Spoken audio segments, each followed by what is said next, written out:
Pertandingan sengit sedang berlangsung di akhir musim. Jutaan pasang mata langsung terpaku ke layar kaca. 50.000 penonton di seisi stadion terlihat mematung. Semua orang mulai harap-harap cemas menantikan sang pemenang. Kira-kira tim mana ya yang bakal keluar sebagai juara? Para penggemar yang tadinya bersorak-sorai mulai diam. Situasinya jadi semakin menegangkan. Dan dalam hening, kamu bisa mendengar detak jantung para penonton lain. Sang pemain menatap bolanya untuk terakhir kali. Dan setelah menimbang-nimbang kecepatan cahaya, dia siap mempersembahkan kemenangan bersama timnya. Bola itu terlempar jauh, melesat bak peluru yang menembus lapangan, dan si pemukul bola terlihat puas. Lalu hal aneh pun mulai terjadi. Energi benturan bola tadi semakin menerbangkannya hingga kecepatan cahaya. Oke, stop dulu sampai sini. Biar ku jelasin pelan-pelan ya. Di alam semesta ini, nggak ada materi bermassa yang bisa bergerak dengan kecepatan cahaya. Jadi manusia, mobil, roket, dan juga komet nggak akan bisa mencapai kecepatan cahaya. Menurut teori relativitas umum Einstein, saat suatu objek bergerak, ukurannya akan berkurang dan massanya bertambah. Kalau pesawat terbang melesat dengan kecepatan cahaya, berarti lama-lama massanya akan tak terhingga dan panjangnya jadi 0. Wah, nggak mungkin gitu deh. Tapi kalau kamu mau berandai-andai dikit, boleh-boleh aja kok. Apalagi kalau soal hukum fisika, Einstein juga pasti bakal suka. Nah, di dunia kita yang tanpa hukum fisika ini, bola bisbol bisa melambung dengan kecepatan 300.000 km per detik. Dan cuma dalam 1 detik, bola ini bisa terbang mengitari bumi sebanyak 7,5 kali. Para penonton, rerumputan di stadion, molekul udara, dan semua objek lain di sekitar langsung diam. Cuma bola itu yang bergerak maju. Proyektil mini ini terbang dari stadion, menembus atmosfer, lalu masuk ke ruang angkasa. Suasananya langsung berubah mencekam. Bola itu nabrak stasiun luar angkasa internasional dengan kecepatan penuh, dan ISS cuma diam di tempatnya. Objek yang bergerak dengan kecepatan cahaya akan menghempaskan benda lain di hadapannya. Skenario kayak gini kemungkinan besar nggak akan terjadi kok. Tongkat bisbol udah pasti langsung patah dong kalau buat mukul sekuat itu. Bola kulit dan karetnya juga bisa memicu kobaran di tengah stadion. Cahaya benderang ini akan disertai dengan ledakan termonuklir, dan saat pemain tadi mukul bola dengan kecepatan cahaya, peristiwa memukau mulai berlangsung. Bola itu bergerak super ngebut hingga molekul udara nggak sempat mengalir di sekitar bola. Atom di dalam molekul udara membentur bola, kemudian menyatu dengan atom bola. Beberapa saat kemudian, muncul sinar gamma hingga ngancurin molekulnya. Udara di sekitar si pemain berubah menjadi plasma membara. Wasit dan penangkap bola juga terkena imbasnya. Mereka seakan-akan sedang main bisbol di genangan lava vulkanik. Semua ini terjadi cuma dalam hitungan 1 nanodetik. 1 detik aja sama dengan 1 miliar nanodetik. Dengan kecepatan segitu, mata dan otak kita nggak akan sempat menganalisis kejadian di hadapan kita. Bola itu kemudian pecah menjadi serpihan kecil dan bentuknya berubah jadi mirip awan plasma panas. Di sini ada karbon, oksigen, nitrogen, dan hidrogen. Stadion mulai dibanjiri plasma dan sinar X. Dari kejauhan, bentuknya mirip banget kayak padang pasir dan lanskapnya menyerupai permukaan bulan atau Mars. Oke, kita amati dalam gerak lambat ya. Cahaya benderang muncul terlebih dulu, kemudian disusul dengan bola api di tengah-tengah stadion. Boom! Ledakannya langsung memekakan telinga, kobaran api menyembur ke angkasa dan berubah jadi kepulan awan menakutkan. Bentuknya mirip jamu raksasa. Kemudian muncul gelombang ledakan yang mencabut pepohonan dan mencopot jendela di sekitar stadion. Nah, untungnya situasi kayak gini nggak mungkin terjadi di dunia nyata. Stasiun luar angkasa internasional sudah punya masalahnya sendiri, dan ukuran lapangan bisbol nggak ada apa-apanya dibandingkan dengan ISS. Bobotnya aja sampai 420 ton, stasiun ini menjadi wahana luar angkasa terbesar yang pernah dibuat manusia.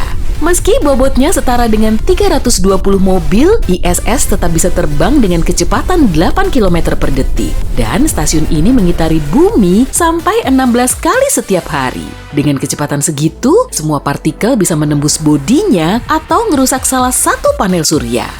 Di sekeliling bumi ada sekitar 2.000 satelit aktif, 3.000 lainnya sudah mati tapi tetap bergerak di ruang angkasa. Dan gak cuma itu aja, di atas sana ada sekitar 100 juta puing luar angkasa yang ukurannya cuma sekitar 1,3 cm. Dan puing ini dihasilkan oleh manusia. Malahan ada sekitar 34.000 partikel seukuran ponsel. Serpihan terkecilnya aja bisa ngerusak baju astronot, berbagai perlengkapan, dan area terbuka di ISS. Satu sekrup yang bergerak dengan kecepatan 40 kalinya kecepatan jet pasti sangat membahayakan, apalagi di luar angkasa. Tapi ISS tetap aman, bantalannya mampu melindungi stasiun ini dari benturan objek kecil. Kalau ukurannya lebih besar, pasti juga lebih sulit diatasi, tapi para saintis udah nemu solusinya. Di sekitar ISS terdapat perimeter pengaman, semisal ada kotak pizza jumbo yang panjangnya 25 km dan lebarnya 4 km. ISS kemudian dimasukin ke kotak ini dan diberi perimeter sebagai dinding. Spesialis NASA ngerekam semua objek yang melewati batas luar angkasa dan para saintis kemudian mengira-ngira potensi tabrakannya. Kalau membahayakan, ISS akan bermanuver dan menghindar. Pada tahun 2020, ISS mengubah rute penerbangannya sampai 3 kali. Ratusan objek masuk ke atmosfer bumi setiap tahun. Sebagian besarnya terbakar sebelum mencapai permukaan tanah. Dan setelah berhasil menembus atmosfer, serpihan logam akan jatuh ke lautan atau area kosong. Tapi hal nahas bisa aja terjadi. Pada tanggal 22 Januari 1997, Lottie Williams melewati sebuah taman di Oklahoma. Matanya menangkap bola api benderang di pagi buta dan dia mengiranya sebagai bintang jatuh. Tapi tiba-tiba bahunya serasa kayak tersentuh sesuatu dan ternyata itu serpihan logam sebesar telapak tangan. Untung benda itu nggak melukai tubuhnya dan rupanya dia satu-satunya manusia di bumi ini yang pernah ditabrak serpihan antariksa. Serpihan ini berasal dari tangki bahan bakar roket Delta II milik Amerika. Tapi nggak masalah, kemungkinan kita tertabrak serpihan antariksa jauh lebih kecil daripada ketemu kraken raksasa di dalam kamar. Serpihan ini nggak terlihat jelas karena terbang dalam bentuk meteorit kecil dan terus-terusan membombardir atmosfer bumi. Kebanyakan batuan ini terbakar di atmosfer dan serpihan yang jatuh ke bumi nggak begitu terlihat. Satu-satunya orang yang pernah menyaksikan meteorit jatuh dari jarak terdekat bernama Ann Hodges. Pada tahun 1954, batuan luar angkasa melewati atap rumah, kemudian membentur pahanya. Meteorit ini telah bikin atap rumahnya bolong dan kakinya memar.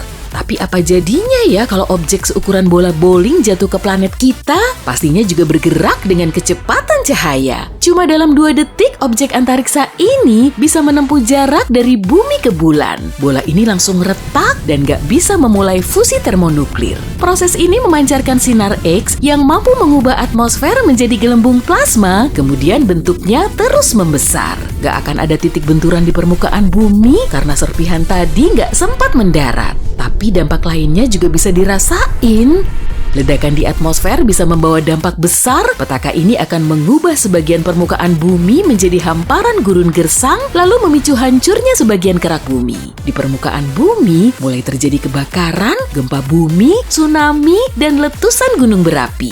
Matahari menjadi sumber cahaya utama di tata surya kita. Cahaya dari bintang induk kita ini mencapai Pluto dalam waktu 5 jam 50 menit. Sampai di Merkurius cuma selama 3 menit 20 detik dan sampai di bumi setelah 8 menit 20 detik.